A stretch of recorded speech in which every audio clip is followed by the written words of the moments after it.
For those of you who don't know, uh, 1 o'clock John Childs, who really is Mr. Rotary in Thailand, slipped into a coma last night. I had an appointment to go see him tomorrow at 2, and they called me to tell me that they canceled all of the visits. Most of you know I've been around Rotary all my life. And whenever I would go any place in Thailand, no matter what role I was playing, I would run into somebody who said, "You're from Thailand, then you must know that 1 o'clock," and I would say, "Yes." 1 o'clock is the only individual in the world of Rotary who is literally known because of his Rotary nickname. And 1 o'clock comes from his determination that come hell or high water, at 1 o'clock, they were going to walk out of the Women's Building, whether the president or the program was finished or not.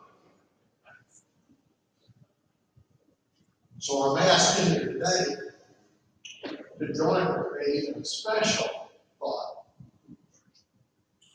for Thelma, Ruth, and John as they deal with what we're all going to face one day.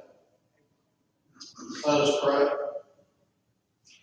Gracious Heavenly Father, it is a beautiful day in this your world.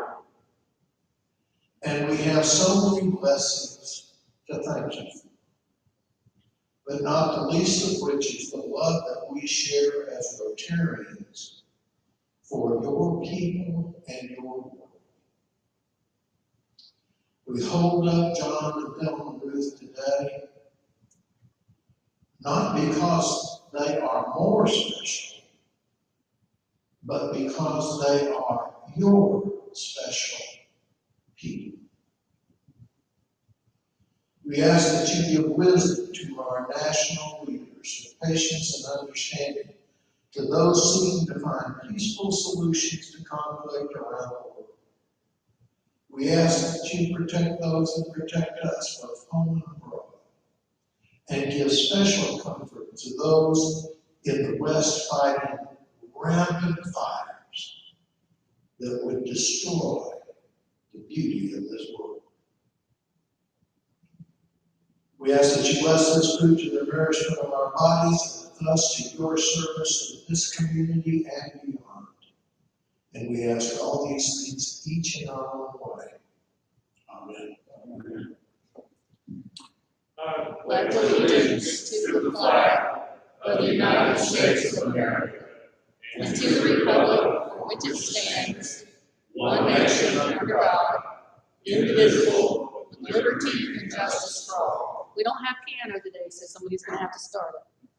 Oh, say, can you see by the dawn's early light what so proudly we hailed at the twilight's last gleaming, whose broad stripes and bright stars through the perilous fight, for the ramparts we watched were so gallantly streaming, and the rockets were the boats were singing in air, gave proof through the night that our flag was still there. Oh, say does that star-spangled banner yet wave for the land of the free and the home of the brave? Easy.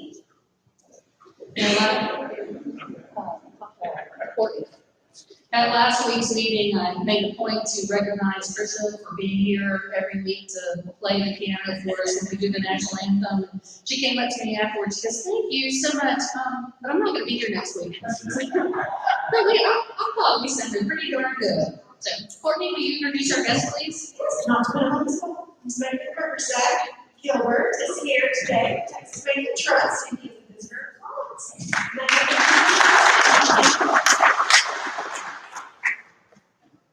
All right, we're going to start off with a couple of quick announcements. I'm going to ask Lee to come up and Stephen Farlander. Stephen's going to present a motion on behalf of the South Tyler Rotary Foundation to our.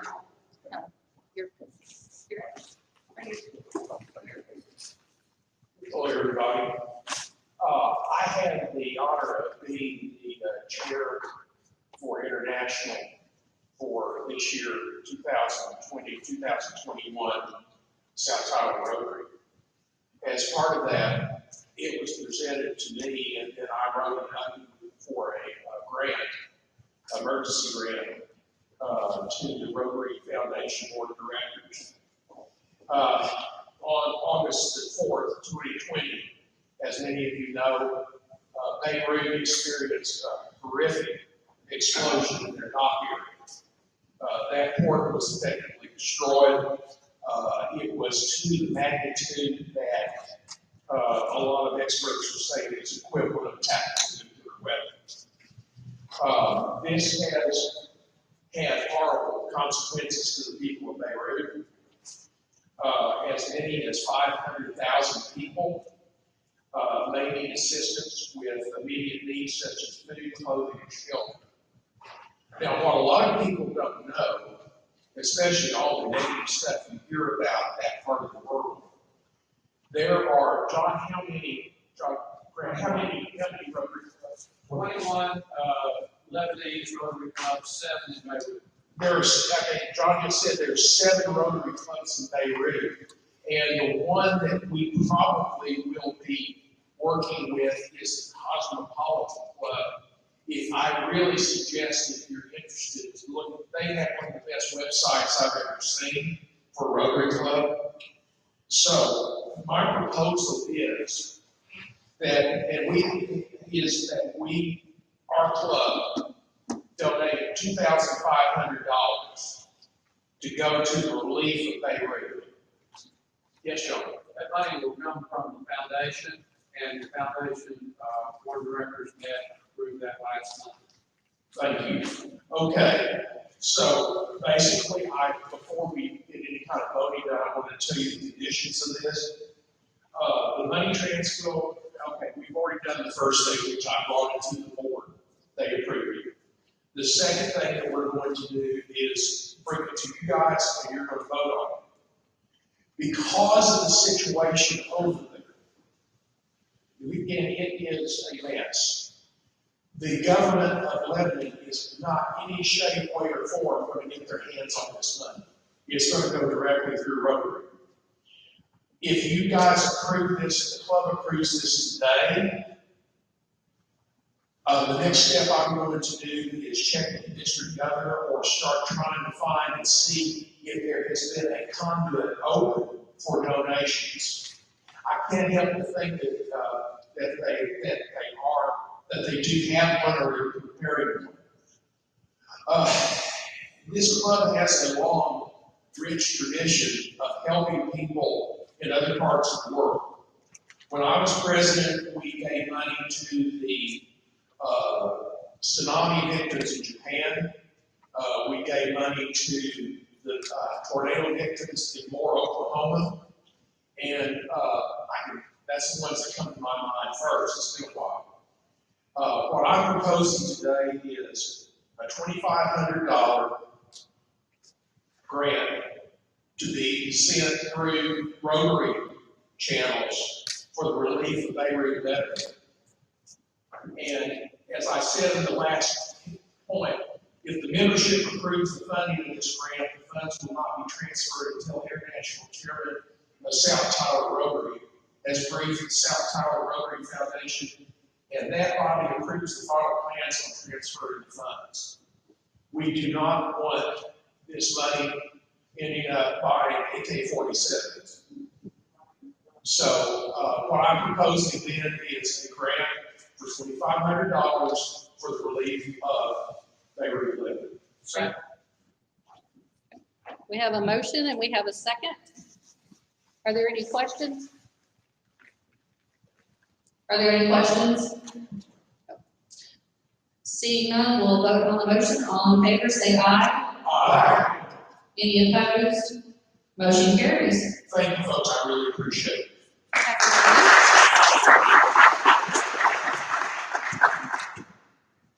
And Lee is going to give us a membership minutes. I'm timing it. 1 minute. Thanks, guys.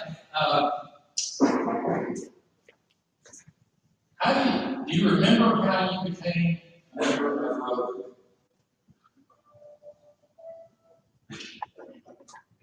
Tom, no, you're chewing. Jerry, how did you become a member of Rotary? Steve Taylor. What happened? Well, he called me up one day and said, "I want to take it easy."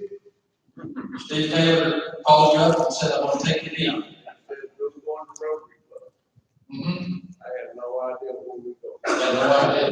The same day, he started talking to me about coming. Okay. I've been here. It stuck. Something stuck. That's good. I think most of us were asked or invited or coerced into going to lunch. And I did not know where I was going, but I'm certainly glad I said yes. So, think about the benefits of Rotary. My challenge is for each of you to come up with an elevator speech, 30 seconds to a minute on why you joined Rotary, what you like about Rotary, what the benefits of Rotary are, from leadership, fellowship, personal development, business development, networking, whatever it may be able to talk about those points to prospective Rotarians. There are a lot of Rotarians out in Tyler, Texas. They just don't know it yet. Who you want to go to? Dalton. He's coming up. And Dalton Dickerson's going to come up and he's going to tell us a little bit about a project coming up that's happening right now. While he's doing that, I'm going to give you 2 quick updates. Don't forget that grant applications are being accepted. You can find the information on our website. And then you have until September 14th to get those in. If you have any questions, please let John Dugal know. And for those of you who might be interested, I can share this with all of our members. I sent this out to a couple of key folks. But Roberto Torrico, he is one of our newer members. Read.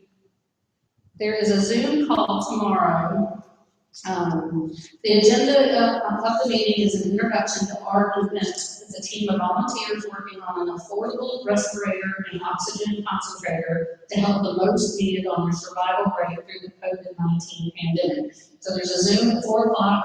If you're interested in participating in that, let me know, and I will send out the link to you. I know there's a couple of folks who've already said that they'll be tuning, and I'm gonna let Dalton talk about the Rotary Relish Roundup. Thank you so much. We are doing the Rotary Relish Roundup, so if you've never been able to go to a trash pickup, one of the cool things about this is you can do it on your own time. So on, I wear this so much that I'm used to it. So on your own time between now and the end of the month, we encourage you to get with your families and just go out and pick up some trash. So we want you to pick up trash, clean the park, clean the trail. It does not have to be at Brookfield. You can do it wherever you want to do it. And have fun with it, take pictures, wear your Rotary shirt. And so send us pictures too so we can post those pictures. We also want you to be able to get credit for your service hours. So anytime between now and the end of the month, go out wherever you want to pick up trash and make a difference. Thank you guys. Thanks, Dalton. My pleasure, he says. While I have the following individuals come up front, may I have Jared Kent, Amanda Palmer, and Roberto Torrico come up front so that we can install our new members. I just want to remind you, if you have not paid your dues already, please see Tom Seal in the back. You can accept credit card or check today, so please see him for that. I need my piece of paper.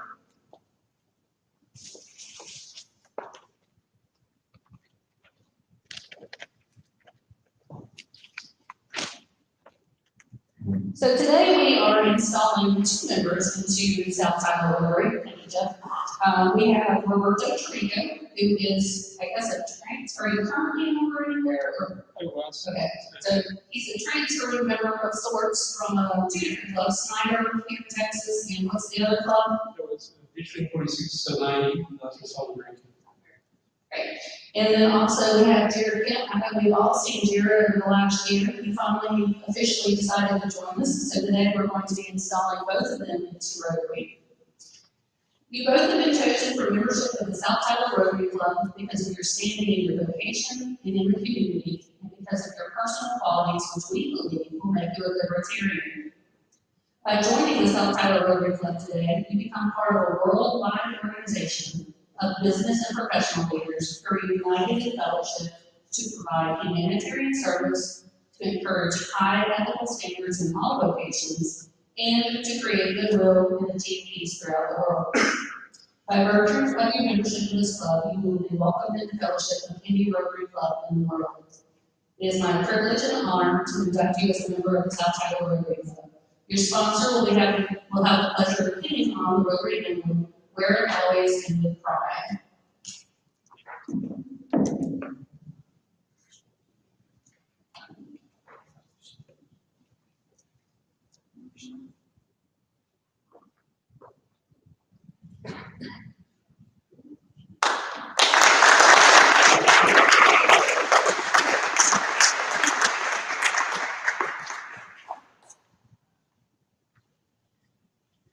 Thank you, Jeff. Thank you. Welcome both.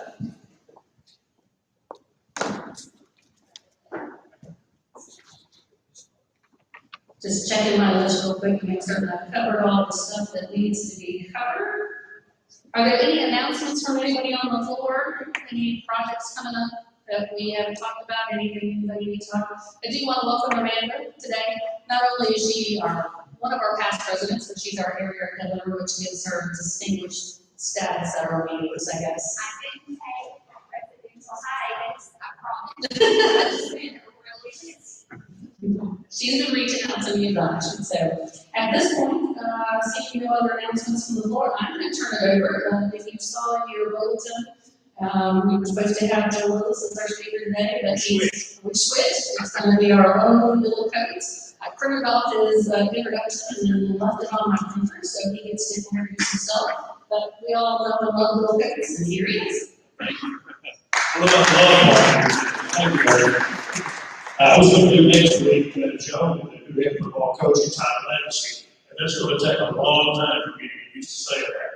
And I do the games on the radio. I can, the over and under on me saying lead this year on the radio, when I get excited, it's going to be tough. But anyway, Joe had a meeting today, so he and I did a switch, so hopefully we'll have Joe with us next week.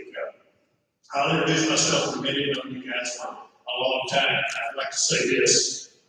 I'm a Longhorn. I graduated in '79. John Child's one of my favorite acts of all time. There are Rotarians and then there are superstar Rotarians. We honor one every year, our spaghetti supper, Reed Franklin, who was one of the founders of our spaghetti dinner, which is our big fundraiser. When I joined this club in 1991, we were doing so well. We were effectively at or near broke. But over the years, we built it up now. We are what we are. And John Childs was that in the Tyler Rotary Club. For those of you who know John, he never has a bad day. One of the most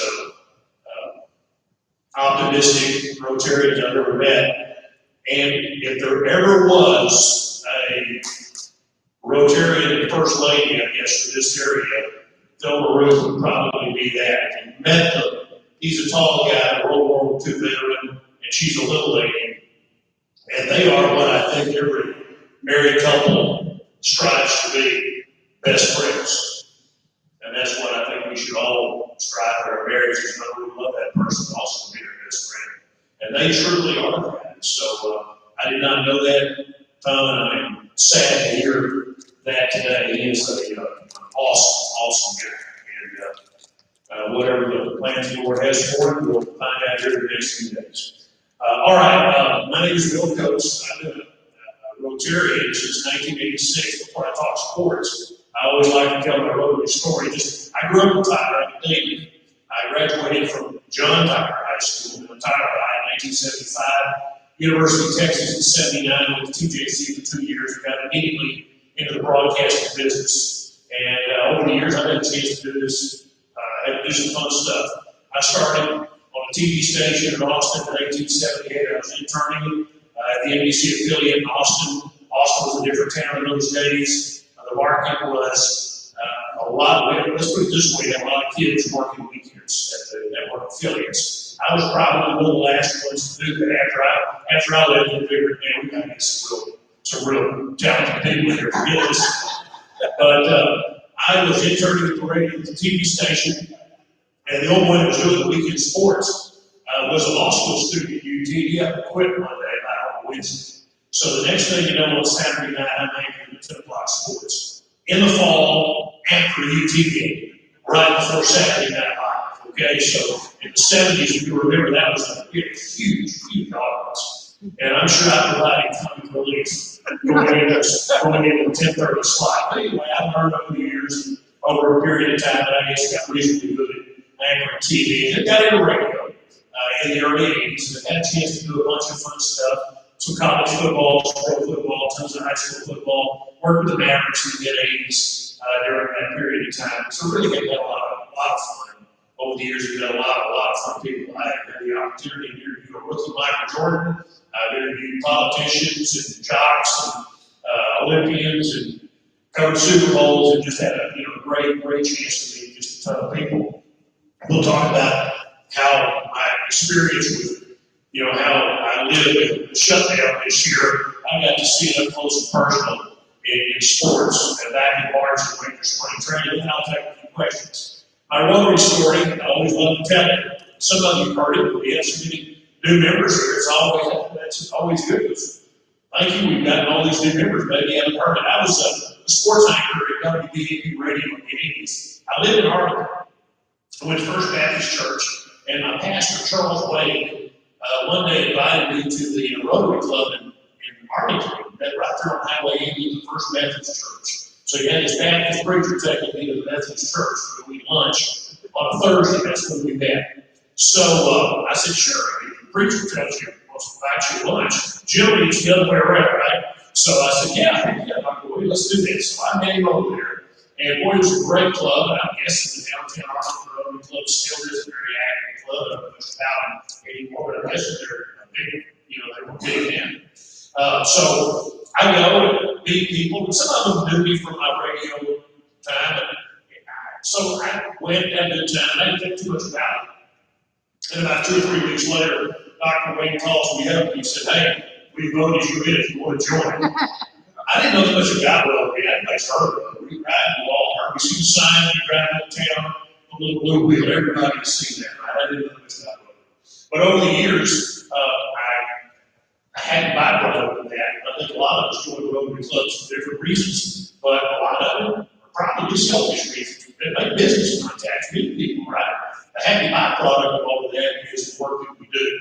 So that was in 1986, so I've been on Rotary for 34 years. I've been in and out of a lot of clubs and this, that, and the other. But Rotary was the one thing that I had kept because I had loved it so much. When I joined in the mid-'80s, in fact, guys and I were just talking about this, kind of a controversial time for Rotary. There was a lawsuit going on when I joined that Rotary spent a lot of money trying to win a lawsuit to keep women out from not joining Rotary. They spent way too much money on that. Okay, so all that was going on. That went to the Supreme Court, did it not? Right. Happily, they ruled the way they did. But it was not a slam dunk in the mid-1980s. A lot of things have changed. You ladies would have once been called Rotary hands. I think you've heard that term, right? They were many of them the wives of Rotarians. They should have been Rotarians all along because they were doing all the work anyway. And so the happy byproduct of that one is that you guys are now front and center in our club. Also, we started about that same time the Polio Plus, and we all know how that's turned out. I had an opportunity, I was the president of this club in 05 and 06. I was assistant governor for John Jenner and Steve Brown and Randy Ducksworth back in the last decade or two. So my association with Rotary has been one of the best things that I've ever done. My son, when he came through here, he graduated in 2016. The man to help him do it, he started the internet club over at Robert E. Lee. I don't know how they're doing. Do we know, are they doing okay? So, well, he can't go to school. Right. Yeah. So I know Oregon still has an active connection. I mean, we're still. Nobody's picked up the ball. He kept up with it for a couple of years and encouraged, and now he lives in Austin, he's going to school there. Yeah. He did a great job. I think the year that Reagan started it, we had, what was it, like 30? Had a pretty good group, and it went on for a couple of years. I hope it's not going on forever. I'd like to see that going. And that all started because he went to the Parade. He was a kind of an alternate in Ryan. Everybody, you all know what Ryan is. Rotary Youth Leadership. That's a camp that most of these kids, they'll come, I'm sure at some point, come speak to us. Most of them, I know he was one of them, they weren't real sure about going on the weekend being cooped up with a bunch of other kids. That didn't sound like that much fun. My son's not a camp guy, okay? But he went through with it because it sounded like he looked good on his college application, okay? So he went on a Friday and came back a different kid on Sunday. So that's the kind of impact that it had. He came back so far that he joined and he formed Interact there. So when you hear him talk about Bible, the people who lead it here, I mean, they know what they're talking about. I never went. I was in my 20s when I joined Rotary, in my 30s. So I wasn't, a kid who would do anything like that. Not even sure they had Bible back in those days. I'm old. John Childs was instrumental Did in he? starting Pride. And I think Guy Martin, who was at this Sunrise Club, started the Boulder Club, I think he and Tommy Butler were also a part of that. Anyway, there's some great things that Rotary has done. You've been a part of our district. It's been really cool, and I've had a great time. So that's my Rotary story, and I am the sports director and a senior county executive. That's a fancy name for what I tell people, flunky. Do a little bit of this, a little bit of that. KTVB and 92.1 FM Team Sports Radio. I host a talk show in the afternoons from 4 to 6 on 92.1 FM. So I get to talk sports every day and also do sales, and I've been at the station going on 30 years, just over 29 years. So Paul Gleiser, who has spoken at this club many times, is a member of the Downtown Club, the Tyler Rotary Club, and he's my boss. He was a radio station. He and I both came at about the same time. And, Paul's a friend, and he's also my boss. We've seen the talk formats grow tremendously since they all started in the early 1990s. Rush Limbaugh, by the way, has stage something lung cancer.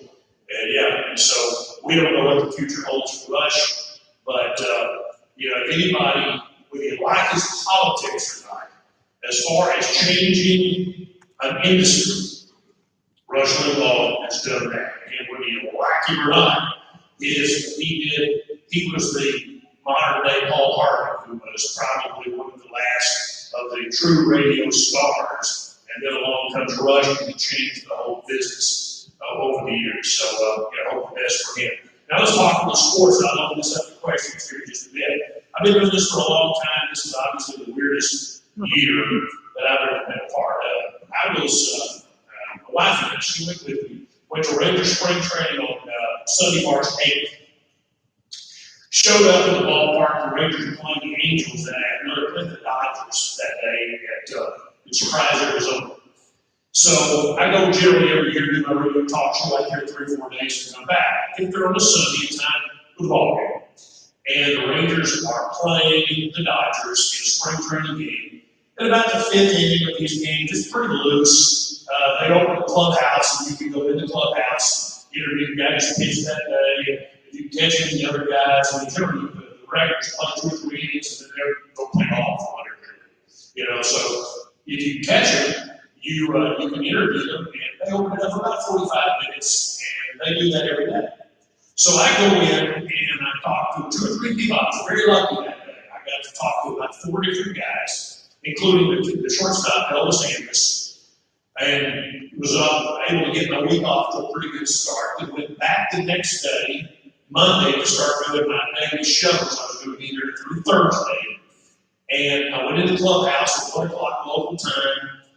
They had a night game that day, and they opened the clubhouse. Not a locker room in baseball, it's a clubhouse. And so, talking to 3 or 4 more guys, we got off what I thought was a good start for the week, talking to players.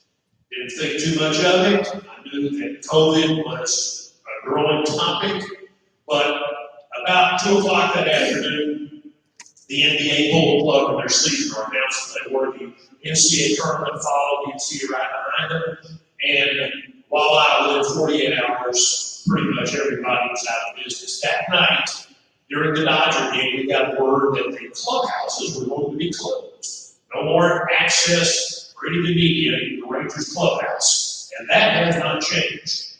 You cannot, the guys who cover the Rangers on a daily basis have not been in the Rangers clubhouse since March 9th, I guess. Nor are they going to get back in anytime soon. It's all done by Zoom now.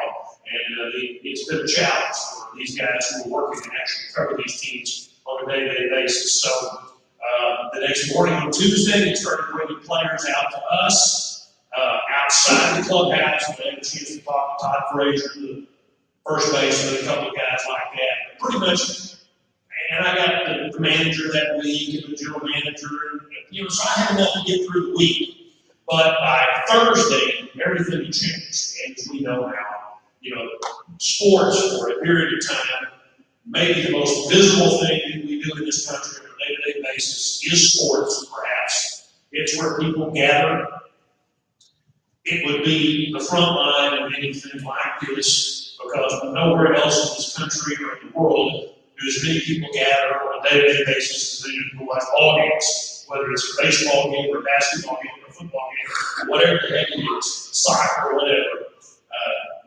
People gather and sit, as Bob Mosley, the Big 12 commissioner, says, cheek by jowl, next to each other at sporting events. So none of that has happened since. What do you say about it, except that now the leagues are trying to restart on a limited basis. The NBA has had their deal in Orlando. They have quarantined, for the most part, those players and everybody associated with those teams, coaches, trainers, people who have to be there, are in Orlando with the NBA teams, they actually start their playoffs today. And it's kind of worked. They had very few positive tests. Baseball took a little different approach to it. There are more players in the baseball team, more people in the traveling party. To quarantine 30 teams in one location, you'd have to have a really big hotel for that. So they have let the teams play in their own individual stadiums, no fans. And it's worked okay at times. The Rangers have done great. The Miami Marlins, the St. Louis Cardinals, I always have to remind myself that these are young men. Every time I go to Cowboy training camp every year, they're either I'm getting older or they're getting younger. Okay, a combination of both. They're just kids. These are very young men, so they do stupid things, as I did when I was 24 years old. Okay, so they always make the right decision. Apparently, some of those guys haven't made the best decisions. Got themselves in a little bit of trouble. The Marlins have had a hell of a time playing baseball games, and as have the St. Louis Cardinals. Rangers are moving along, and so can they get through a 60-game indie season? I think they can. I think they're going to plow through and try to play and finish this season and play a World Series. The NBA has gone this far. I think they're going to be able to plow through and get it done. The NFL is currently starting their process. They kind of cranked up their training camps. The Cowboys, instead of going to Oxnard, California, are doing their thing at the Star in Frisco, their practice facility. The other 31 NFL teams are doing that. We ran the numbers last week. Let's say a typical NFL team, key personnel, 80 players, 20 coaches, and all the staff, trainers, managers, strength and conditioning. You're talking about 150 people by the time you throw in Jerry and Stephen Jones, and if you keep front office people that will need access. So that's 150 people. Multiply that times 32 teams, that's just under 5,000. That if you're going to do a bowl for the NFL, that's got to be one really big hotel, right? And maybe Vegas has a hotel that big. There's some out there probably that big. That's a massive. So they're not doing the so-called quarantine. Some of the teams are quarantining themselves. The Cowboy players and the staff members have gotten together. And if you know the layout of the Star, there is the Ford Center, and right next door to it, they built a really big hotel called the Army that's attached to the building. And so they more or less moved in there. And they're going to try to play a football season. All right, all of that's one thing. The pros are one thing. College football is a whole other deal. Because you're talking about 18 to 21-year-old guys trying to go to college, living in a dorm, a little bit tougher. That's a little bit more like herding cats. Okay, a little closer. And so they've got, got a challenge ahead of them. Last week, the Pac-12 and the Atlantic Coast Conference both voted to not play this year. Now, that's been controversial because the players in those teams clearly want to play.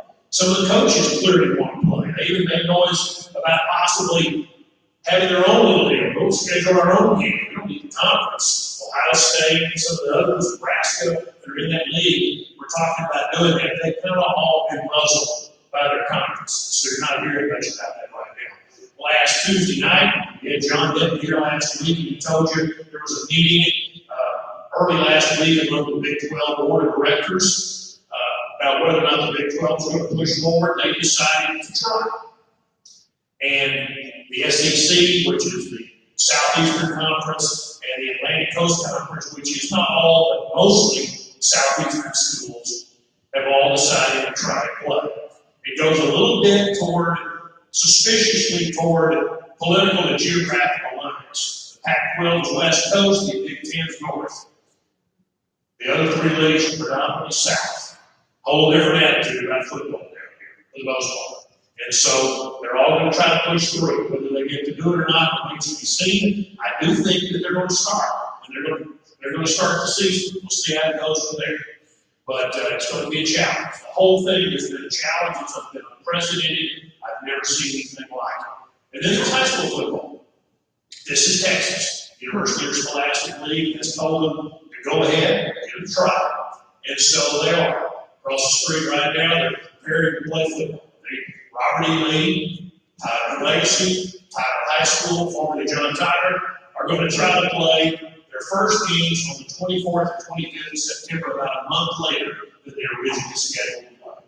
They're gonna try to play 10 games, which would take them all the way into early December instead of early November, with a possible state championship game, and just they pull this off in early January. Way different than any other year in the past. And on the other hand, because most of the hot spots have been in big cities in Texas, the classes A, 2A, 3A, 4A were able to start as usual. They hope to play 12 days. The normal season would have begun on the final Friday night in August. So if all goes well, a week from this coming Friday night, there will be high school football games in East Texas involving classes A, 2A, 3A, and 4A, like Chapel Hill, just close to your school. Henderson, places like that, they all play football. Again, knock on wood as to whether it happens. So all of this going on in the social media and everything that brings with it has made it, I can understand why Joe couldn't come today. These coaches are flying blind. There's no model for this. There's no template for doing this. I mean, I kiddingly ask coaches all the time about no video. I've known hundreds of coaches, men and women. How do you coach in a social business? Not too easy, especially football coaches. They like to get in your face. They can't do that right now. So they're trying. I don't know what to look like. Sports, I don't know how many of you are watching baseball, basketball, or any of that stuff right now. It doesn't look the same, does it? You got cardboard fans in the stands and no crowds, pumped in crowd noise. Everything about it's weird. And the weirdest thing is the broadcaster.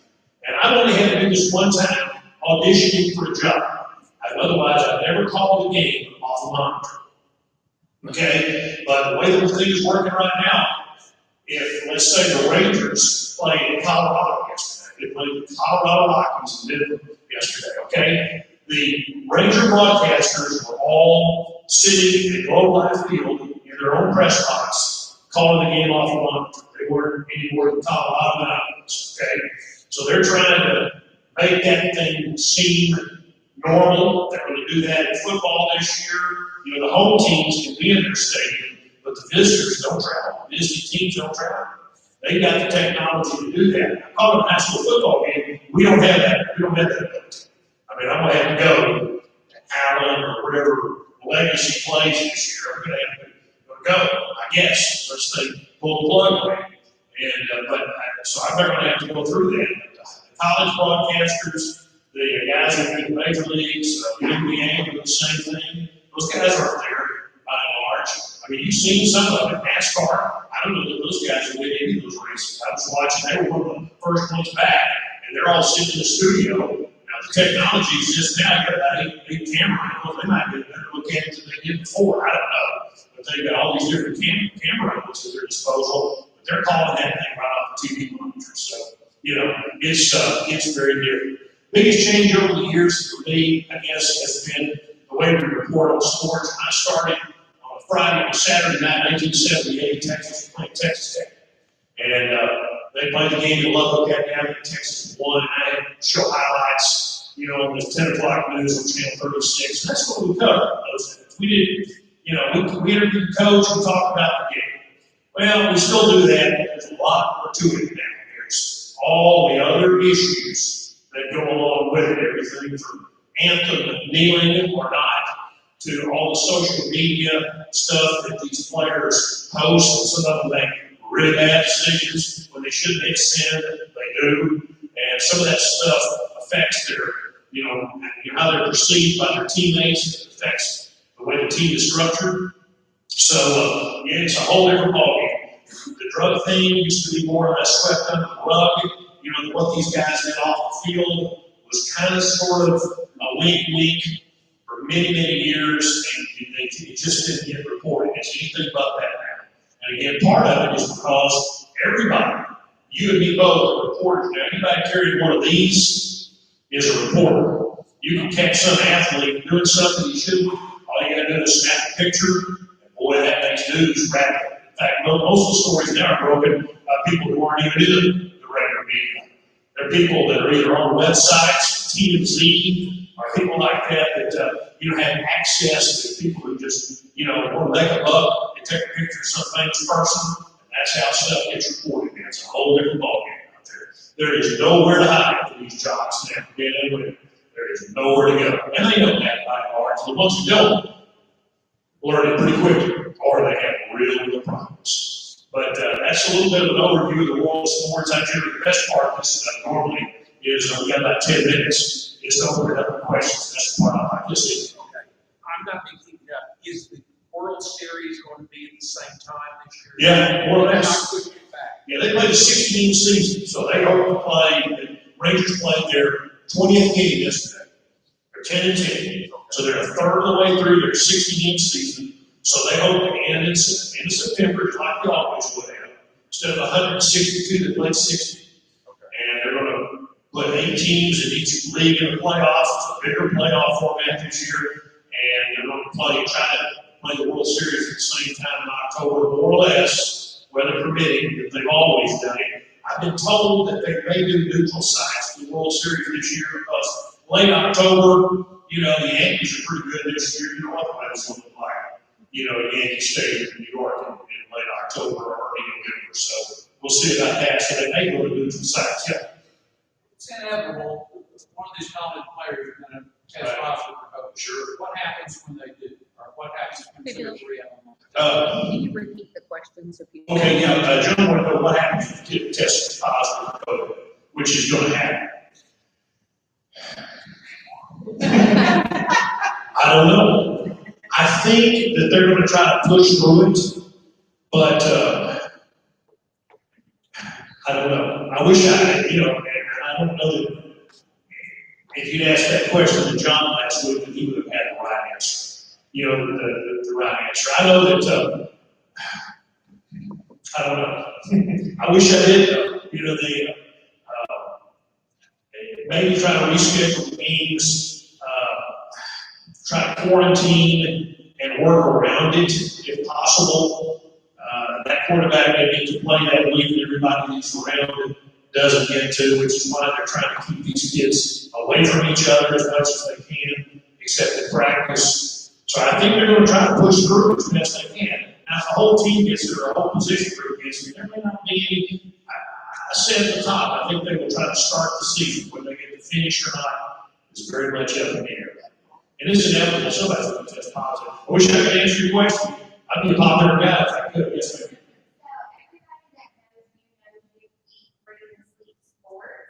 What did you do with your time when everything got shut down? I can tell you everything you want to know about Netflix. I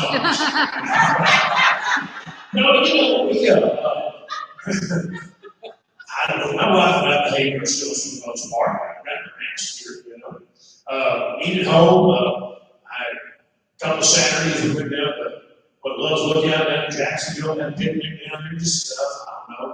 But I missed it. Did you? I mean, it's something, even if you're not a sports fan per se, there's something about a live event, no matter what it is, it's immediacy, you don't already know the ending to it. It's why we like sports. It's reality TV, only real reality TV. I mean, it's gameplay out for 3 hours on a stage where you really don't know the outcome. And that's why we like sports. So I think I'm sure missed it, but whatever we can do to kind of, it's funny, we did okay. I think a lot of people found out that, you can get to know each other again. And figure out stuff other than easy entertainment. What'd you do? We got honey and chicken. Yes. Okay, really? Okay. All right, okay. Okay. Let's hear more about that. Anybody else? I love this club. This has been the best hour I spent, one of the best hours of my week for a long period of time. I joined in 1991, and I love my time in the South Town. I really love it. I plan to stay as long as you guys have. Thanks very much. Thanks,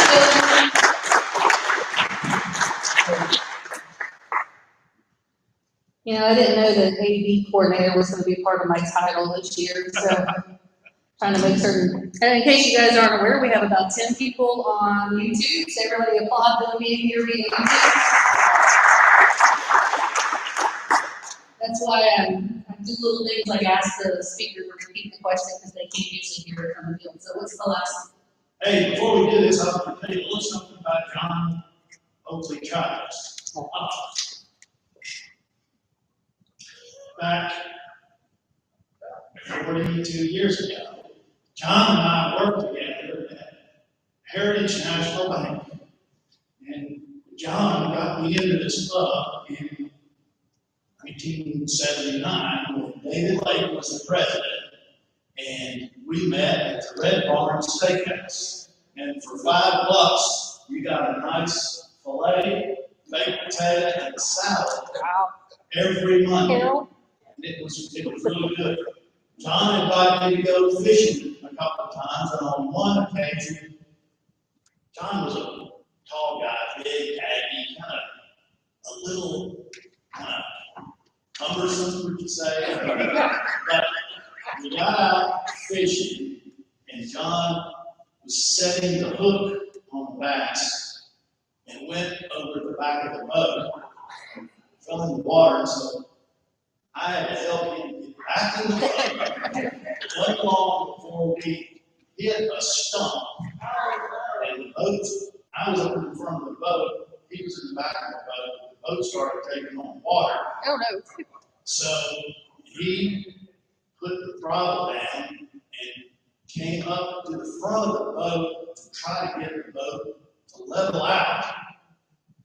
And we were going like 40 miles an hour. He and I in the front of the boat heading towards the land, and we made it back. A couple of weeks later, he asked me to go fishing again, and I said, you know what, I'm going to pass this. I didn't have a chance to go by and see him on Saturday afternoon. He was kind of coming and going, but he really loved rotary. Okay, we don't know how much money we got in the pocket, but the last three digits are 936. All right. Well, while Nancy comes up and see if she can win, half the $20 or something like that. A couple of quick other things before we wrap up. One of our guests snuck in and didn't get introduced. That's Leslie Smith. Welcome, Leslie. I want to just wish all of the parents and their kids good luck. I know that school is starting back up, and some of you are sending them off, and I was watching people out of North Carolina do their first day of school pictures, and they were all working at desks in their bedroom, and that just seems so weird to me, so good luck to everybody for that. I do want to emphasize that, the Rotary Rubbish Roundup, we're trying to be creative in how we approach things, and I really want to challenge everybody in this room to make the commitment to go out there at least once in the next 2 weeks and pick up trash. My husband and I, we're going to go out, we're going to take pictures, and we're going to wear our Rotary t-shirts. It's our way of getting you guys involved in the community without putting you all in the same spot together. So please try to do that. Dalton's worked really hard to get this going, so please help him out with that. And then the last thing before we close with the 4-way test, I was told that we have a little bit of sad news today. That today is Scott Harrison's last day in Tyler. He is moving where? Denver, Colorado. I assume for work. What are you going to be doing? I'll be joining the staff at New Denver Church. Joining the staff at New Denver Church. So we're going to be sad to see Scott go. So I'm going to ask Scott to lead us in our 4-way test one last time. The 4-way test, the things that they do. First, This is the truth. Declare all concerned.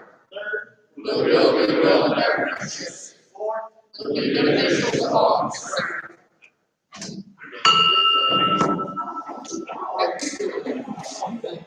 that's all.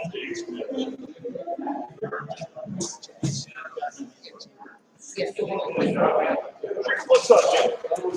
No, you were the person that's, okay, so yeah, Nick Messina needs you to call him, so he's going to Nick Messina, he was going to try to come today. Stay around for about 2 minutes. Yeah. Dan Crawford, I'm gonna get him to reach out to him. Kind of indicated that it's for them. Have you heard any conduit being opened for Floyd Lancey is going to advise me about, and I saw on my phone that I've got a call Is from it Yancy White? Lancey,